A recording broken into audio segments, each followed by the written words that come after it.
Battu dès le premier tour de l'élection présidentielle de 2022, Jean-Luc Mélenchon a immédiatement proposé une union de la gauche.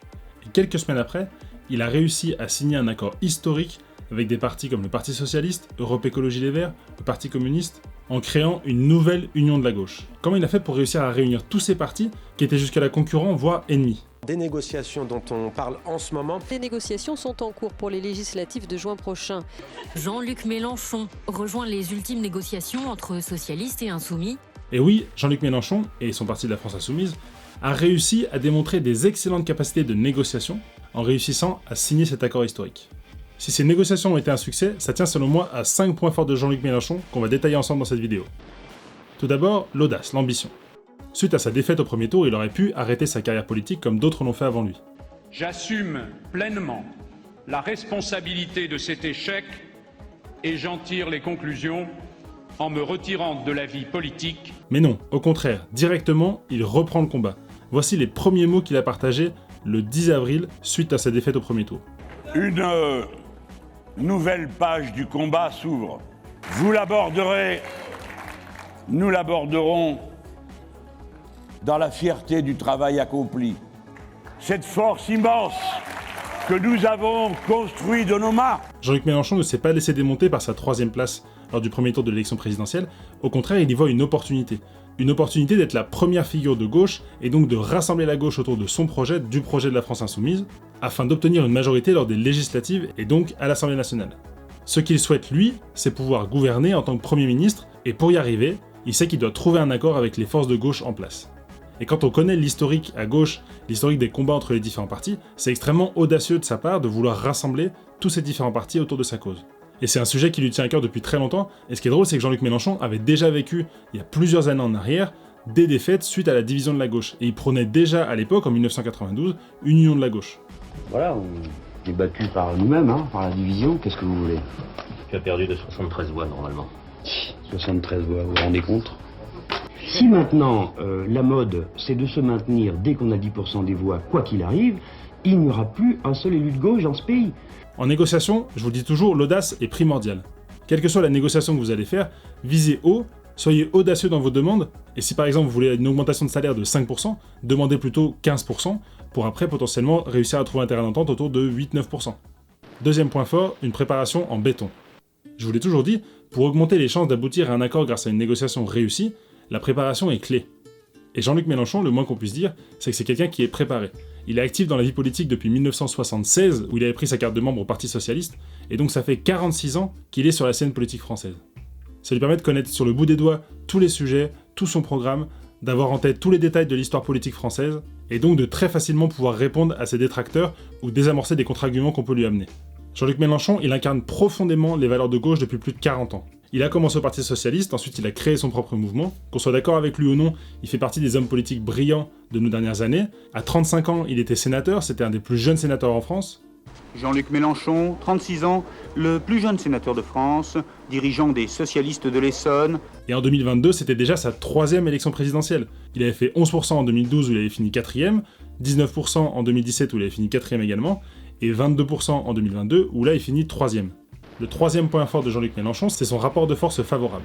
Quand Jean-Luc Mélenchon et la France Insoumise vont aller négocier avec le Parti Socialiste, Europe Écologie Les Verts, Génération ou bien le Parti Communiste Français, ils savent qu'ils sont dans un rapport de force favorable. Effectivement, ils ont fini 3e à l'élection présidentielle, 22%. Tout ça va évidemment se discuter à la lumière, y compris du nouveau rapport de force qu'est celui que l'on voit à la sortie des urnes hier. Je veux dire, clairement, on comprend que l'avenir de ce pays à gauche, ça n'est pas la social-démocratie, c'est ce bloc populaire que nous avons constitué.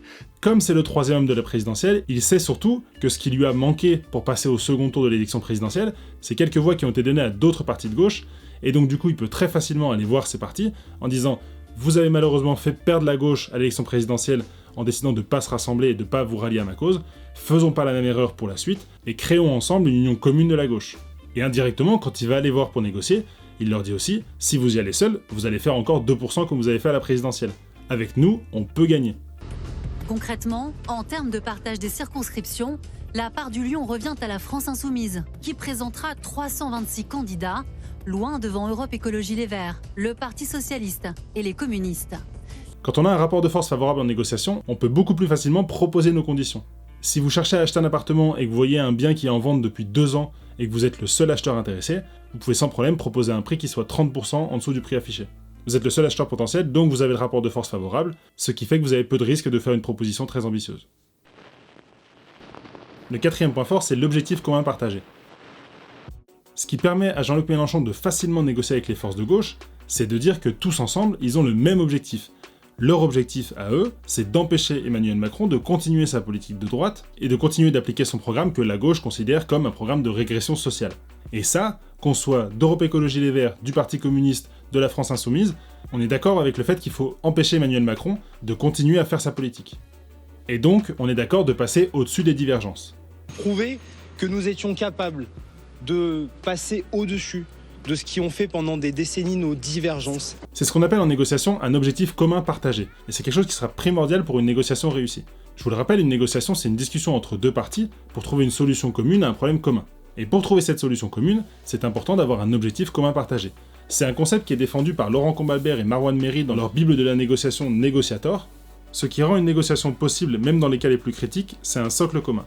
Quand il existe et qu'il est adopté par les parties prenantes, la négociation peut s'orienter vers une résolution favorable du conflit. Même si les partis ils ont des divergences, ils ont cet objectif commun de faire gagner la gauche aux élections législatives.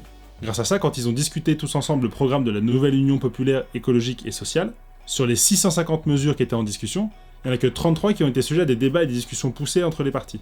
Pour 95% du programme, ça a été validé très facilement. Si on prend l'exemple de la mesure de la retraite à 60 ans après 40 années de cotisation, Europe Écologie Les Verts a accepté de se ranger derrière cette position-là parce que eux ils défendaient jusque-là une retraite à 62 ans. Encore une fois, l'objectif global, c'est de gagner les législatives, et donc c'est plus facile de trouver un terrain d'entente sur les différentes mesures du programme. Et le 5e point fort, c'est tout ce qui est compromis et contrepartie. Dans les discussions qui se sont ouvertes, il y avait d'abord des points non négociables. Au départ, Jean-Luc Mélenchon et la France Insoumise ont directement dit que, dans leur programme, ils resteraient inflexibles sur la retraite à 60 ans, le SMIC à 1400 €, la planification écologique, le blocage des prix, la 6ème République. Ça, c'est des éléments phares de leur programme qu'ils voulaient pas discuter. Par contre, sur les éléments qui étaient discutables, ils étaient prêts à faire des concessions et des contreparties. Par exemple, ils pouvaient s'engager envers un parti politique en disant « Si vous rejoignez la nouvelle Union populaire, on vous garantit au moins tant de sièges à l'Assemblée nationale. » Ce matin encore, les socialistes ont obtenu 70 circonscriptions en cas de candidature unie. Autre point qui a fait l'objet de débats et de concessions, le nom du nouveau parti. Jusqu'à maintenant, Jean-Luc Mélenchon s'appelait La France Insoumise, et dans les discussions, c'est devenu la Nouvelle Union Populaire, puis la Nouvelle Union Populaire Écologique et Sociale. Et c'est justement pour valider l'effort des socialistes et des écologistes que Jean-Luc Mélenchon a accepté de renommer le parti de cette façon. Dans vos négociations, c'est très important de définir qu'est-ce qui est non discutable, les points sur lesquels vous ne reviendrez pas, et quelles sont les concessions que vous pouvez faire, parce que je vous le rappelle, aucune concession sans contrepartie. Exemple, si je suis Europe Écologie Les Verts, j'accepte de rejoindre le parti Jean-Luc Mélenchon et de le soutenir dans son combat pour devenir Premier ministre. En échange, quelle est la concession qu'il m'offre? Par exemple, d'inscrire ce point-là et ce point-là dans le programme, et de m'offrir au moins 20 sièges à l'Assemblée nationale. Et grâce à tout ça, ça permettrait à la gauche d'augmenter son nombre de sièges à l'Assemblée nationale, puisqu'aujourd'hui, il y a environ une 60aine de députés de la gauche. Si demain le parti arrive à avoir le nombre de voix qui sort aujourd'hui dans les sondages, elle pourrait compter entre 160 et 200 sièges à l'Assemblée nationale après les législatives. Et surtout, ce que j'ai remarqué en me documentant sur cette vidéo, c'est que Jean-Luc Mélenchon, il a réussi à négocier avec l'électorat de gauche. Au-delà du fait de négocier avec les dirigeants des partis, il a réussi, par son image, par son charisme, par sa prestance, par ses talents d'orateur, par ses talents d'improvisation, par son combat de plus de 40 ans dans la politique, à rassurer les différents électeurs de gauche qui se retrouveront dans son programme et dans les valeurs qu'il défend. Et ça, c'est un sacré tour de force, parce qu'en politique, ça a toujours été des combats entre les différents partis, et de réussir aujourd'hui à fédérer quasiment toute la gauche derrière son programme, qu'on soit d'accord ou non avec lui, ça montre d'excellentes capacités de négociation.